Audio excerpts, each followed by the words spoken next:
देश में दो विचारधाराएं, एक मनुवाद, एक अम्बेडकरवाद। मनुवाद की में भी कई आती है, अम्बेडकरवाद। पढ़ा लिखा भी और अनपढ़ भी उनकी एक विचारधारा है। पढ़ा लिखा अनपढ़ की बात करता है और अनपढ़ पढ़े लिखे की हाँ करता है कि हाँ आप ठीक कह रहे हो, और पढ़ा लिखा अनपढ़ के लिए कहता है हाँ अपना अस्तित्व खो देती है समुद्र में मिलकर। ऐसे ही बौद्ध धर्म में जातियां अपना अस्तित्व खो देती है बौद्ध बनकर।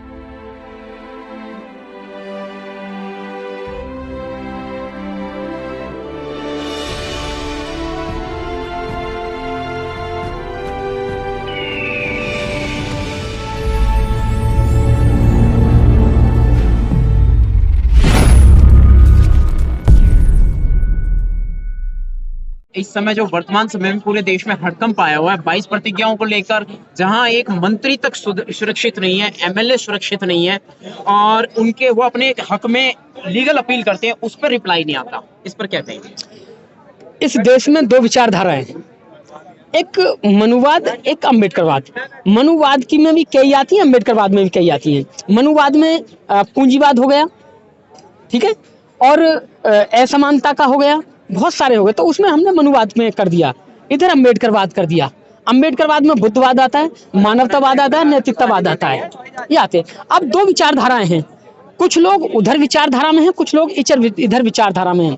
उधर चंद लोग हैं, लेकिन जो लोग हैं वो पूंजीवाद हैं, वो देश पर काबिज हैं, वो सत्ताधारी लोग हैं। इधर जो लोग हैं वो देश के निर्माण करता है, देश को अच्छा रखने के लिए, देश को ऊंचा बनाने के लिए और देश में समानता लागू करने की लड़ाई लड़ रहे हैं। और दूसरा पक्ष वो अनपढ़ भी है, क्योंकि उनमें ज्यादातर अनपढ़ हैं, और जैसे वो उनके दादा परदादा उनके पर जितनी कई पीढ़ियां थी वो आज भी वैसे हैं।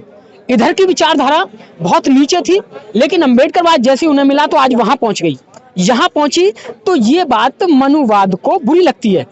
उसमें से कुछ लोग जो पढ़े लिखे हैं वो तो चतुर हैं, जो अनपढ़ हैं, मूर्ख और अनपढ़ हैं, उनमें क्या बनते हैं?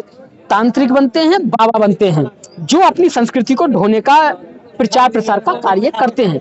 अंबेडकर विचारधारा में हर व्यक्ति बुद्धिमान है। अनपढ़ आदमी भी न्याय की बात करेगा, अनपढ़ आदमी भी समानता की बात करेगा। उधर पढ़ा लिखा व्यक्ति भी, चाहे वो आईएएस पीसीएस हो, चाहे आईआरएस हो, आईआरएस होने के बाद भी मूर्खता की बात करेगा। जैसे कि नोटों पर लक्ष्मी गणेश की मूर्ति होनी चाहिए। अरे लक्ष्मी गणेश की मूर्ति वहां के डॉलर पे तो है नहीं, डॉलर क्यों मजबूत है? उधर का आदमी पढ़ा लिखा आईआरएस और मूर्ख दोनों एक बात करेंगे। सर राजेंद्र पाल गौतम जी उसी व्यवस्था में काम कर रहे हैं। ये बड़ा देखिए, ये उनका अपना स्टैंड है कि वो क्या स्टैंड आगे लेंगे और अभी तक क्या उनका लिया है। हम उनके इस सपोर्ट पे आए हैं कि वो मेरे धर्म के हैं, मेरी समाज के हैं, बाबा साहब को मानने वाले हैं। अगर कोई उनको मारने की बात करेगा तो मेरा फर्ज बनता है कि मैं उनके साथ खड़ा रहूं। मैं उनके साथ खड़ा हूं, वो किसके साथ खड़े हैं वो खुद निर्णय देंगे। बुद्धिज्म में जातिवाद नहीं होना चाहिए, लेकिन फिर भी हो रहा है। देखिए, जहां पर कहते हैं ना कि कोई भी सदियों पुरानी दास्तां है, उसको धीरे धीरे मिटाया जा रहा है। 70 साल में 50% खत्म हो गई, और उसको पूरा 100% होने के लिए भी 70 साल और लगेगा। जो हमारे जैसे कितने नौजवान इस मिशन में काम कर रहे हैं, और वो इस चीज को मैंने 50 साल बोला, 50 भी नहीं, मात्र 10 साल में खत्म कर देंगे, क्योंकि हमारे जैसे अभी कितने लोग और जागरूक हो गए, तो थोड़ा समय लगेगा। लेकिन जो मैं बता रहा था कि उधर पढ़ा लिखा भी और अनपढ़ भी उनकी एक विचारधारा है। पढ़ा लिखा अनपढ़ की बात करता है और अनपढ़ पढ़े लिखे की हाँ करता है कि हाँ आप ठीक कह रहे हो, और पढ़ा लिखा अनपढ़ के लिए कहता है हाँ आपने ठीक कहा। का जो लोग डंका बजाने लगते हैं, वो भी जब उनको अपने बच्चों की शादी करनी है तो फिर वहाँ पे ढूंढते हैं कि जाटव से बुद्धिस्ट बना है या वाल्मीकि से, खटिक से, किस जाति से बना है। ये कौन सा तरीका है? देखिए, जब बाबा साहब ने बुद्धिज्म अपनाया तो पत्रकारों ने ऐसे ही पूछा जैसे आप पूछ रहे हैं कि बुद्धिज्म क्यों अपनाया, तो बाबा साहब ने कहा था उदाहरण देकर कि जिस तरह नदियां अपना अस्तित्व खो देती हैं समुद्र में मिलकर, ऐसे ही बौद्ध धर्म में जातियां अपना अस्तित्व खो देती हैं बौद्ध बनकर।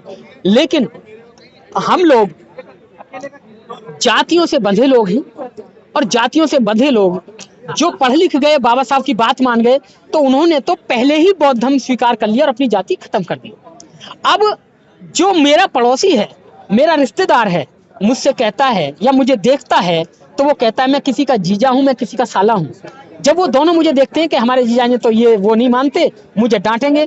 उधर मेरा साला, मेरे बहनों ही कहते हैं कि यार बड़े भाई ऐसा कर रहे हैं, डांटेंगे हमें, तो वो करते हैं। तो वो मुझे, ये मैंने उदाहरण दिया है आपको, वो मुझे देखने के अलावा, वो पढ़े लिखे नहीं है, उन्होंने बुद्धिज्म को नहीं पढ़ा, वो मुझे देख के अम्बेडकरवादी बनने हैं। उन्होंने सिर्फ फोटो लगा ली अपने घर में ताकि मैं उनके घर जाऊं तो ये ना कहें कि रिश्तेदार हैं, डांट पड़ जाए।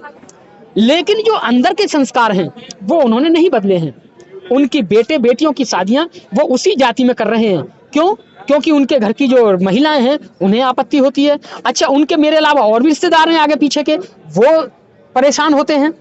लेकिन जो बाबा साहब को पढ़ने के बाद में लोग बौद्ध बने हैं, अम्बेडकरवादी बने, वो जाति पर विश्वास नहीं करते हैं। लेकिन जो लोग देखने के कारण बन रहे हैं, जो हवा में बह रहे हैं, वो लोग अपनी जाति को लेके साथ चल रहे हैं। लेकिन जब सही समय आएगा और जब उन्हें चोट लगेगी तो वो वहां आएंगे, वो वहीं पहुंचेंगे और सभी बौद्ध बनेंगे। हम चाहते हैं जाति ही नहीं, इस देश से हम जो 85% लोग हैं वो सभी रोटी बेटी का संबंध स्थापित करें। संबंध स्थापित करने के लिए, मानवता लाने के लिए 3 चीजें होती हैं: साथ में बैठ के चर्चा करना, साथ में बैठ के भोजन करना और साथ में रोटी बेटी का संबंध स्थापित करना। हमारे तीनों कॉन्टेक्ट टूटे हुए हैं। हम SC ST OBC के लोग ना तो आपस में बैठ के बातें करते हैं, ना हम खाना एक साथ खाते हैं और ना हम रोटी बेटी का संबंध स्थापित करते हैं। जिस दिन हम बैठना स्टार्ट कर देंगे एक साथ, अपनी समस्याएं एक दूसरे से शेयर करने लग जाएंगे, उस दिन हम खाना खाने भी साथ लग जाएंगे। और जिस दिन हम साथ खाना खाने लग जाएंगे उस दिन हम रोटी बेटी का संबंध स्थापित कर लेंगे। और जिस दिन रोटी बेटी का संबंध स्थापित हो जाएगा उस दिन इस देश से शूद्रों की जातियां खत्म हो जाएंगी।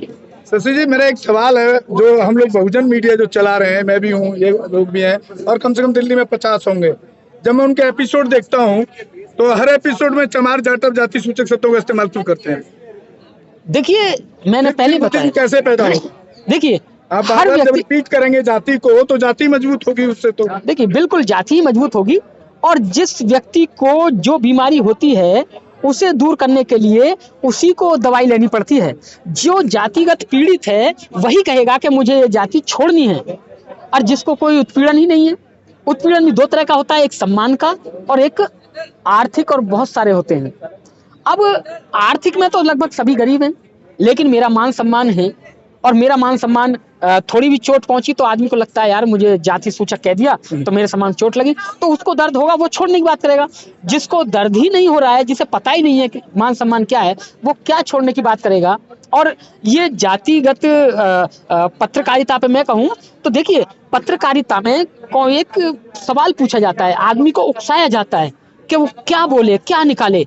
इसलिए हो सकता है कि कुछ लोग पूछते हो तो वो उकसाने के लिए अच्छे जवाब, अंदर की जो बातें उन्हें नहीं, बाकायदा है। जो बहुजन मीडिया है, क्या यूट्यूब मीडिया है, ना कि नेशनल मीडिया है। बिल्कुल। वहां पर जो एक अट्रैक्ट करने के लिए ऊपर एक पोस्टर जो बनाया जाता है, 2 लाइन हेडिंग जो लिखी जाती है 4 शब्दों की, वहां पर हर चौथी वीडियो पे आपको देखने को मिलता है। देखिए, वो सरासर गलत है, लेकिन वीडियो को अट्रैक्टिव बनाने के लिए इस तरीके के शब्दों का इस्तेमाल किया जाता है। और इसी बात को कोई दूसरा कह दे तो हम उस पर FIR करते हैं। हम SC एक्ट लगाने के लिए बात करते हैं। लेकिन जब हम ही आपस में दूसरे को एक करते हैं तो वहां हम क्यों नहीं करते? इसलिए हमें ये भी बात खत्म करनी होगी कि उनकी वो उसी भाषा में और हमारी उसी भाषा में प्रयोग करने में हम में और उनमें कोई अंतर नहीं रहता। इसलिए हमें ऐसे शब्दों से बचना चाहिए। सर, कभी कभी मैंने देखा है, मैं लगभग 45 साल से बहुजन मूवमेंट में हूँ, स्कूल चाइल्डहुड टाइम से। कभी कभी मैंने देखा है कि कुछ लोग आते हैं, बहुजन लीडर्स खास तौर से आक्रामक वर्डों का इस्तेमाल करते हैं। जैसे चंद्रशेखर ने किया, गर्व से कहो जाटव चमार वाल्मीकि। ये कहाँ तक जायज है, कैसे लगता है? आप भी एक बुद्धिजीवी हैं, कहाँ तक जायज है सर? देखिए, जाति का गर्व करना सबसे बेकार बात है। ये बाबा साहब जाति का विनाश पुस्तक एनालिसिस ऑफ कास्ट में लिखते हैं। और जाति के अपने नाम के पीछे जातिगत टाइटल लगाना भी अपराध है, ये बाबा साहब कह रहे हैं। अब कोई आदमी इनको लगाता है और आप उसे अपना नेता भी मानते हैं, तो ये मूर्खता उसकी नहीं है, ये मूर्खता आपकी है कि आप उसको जातिगत होते हुए भी अपना नेता मान रहे हैं। इस पर विचार आपको करना होगा, नेता को नहीं। क्योंकि नेता 2 तरह के होते हैं। एक नेता होता है अपने व्यक्तिगत के लिए काम करता है समाज में, एक करता है समाज के लिए।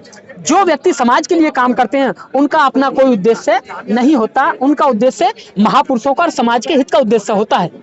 और जिनका अपना नैतिक अपना स्वार्थ होता है, वो अपना स्वार्थ दिखाते हुए लोगों को जोड़ने की कोशिश करते हैं, अट्रैक्टिव शब्द देते हैं, मारने मरने की बात करते हैं, असंवैधानिक जितने भी कार्य हैं उनको करने की कोशिश करते हैं, नेता बनने की कोशिश करते हैं। इसलिए समाज के लोगों को नेता पहचानना होगा कि कौन नेता कौन सामाजिक कार्यकर्ता समाज हित में है और अपने हित में है। कौन अपने हित में है? समाज को काशीराम जी कहते हैं, जिस समाज के नौजवान कुर्बानी नहीं देते वो समाज बहुत जल्दी मिट जाता है, अपना अस्तित्व खो देता है। लेकिन एक बात और भी है कि समाज के व्यक्ति जो समाज के लिए कुर्बानी दे रहे हैं उनकी कुर्बानी का पूरा फल मिलना चाहिए, यानी उनकी कुर्बानी जायज नहीं जानी चाहिए। जिस व्यक्ति ने अपना घर छोड़ा, अपना घर छोड़कर दिन रात काम कर रहे हैं, उसमें यूट्यूबर्स भी आते हैं, उसमें चैनल्स वाले भी आते हैं, यूट्यूबर्स है, वो व्यक्ति भी समाज के हित के लिए कार्य कर रहे हैं, तो समाज को उनके हित के देख के लिए आर्थिक मदद भी करनी चाहिए और उनको भी ये देखना चाहिए कि हमें समाज में निष्पक्ष खड़े होना चाहिए।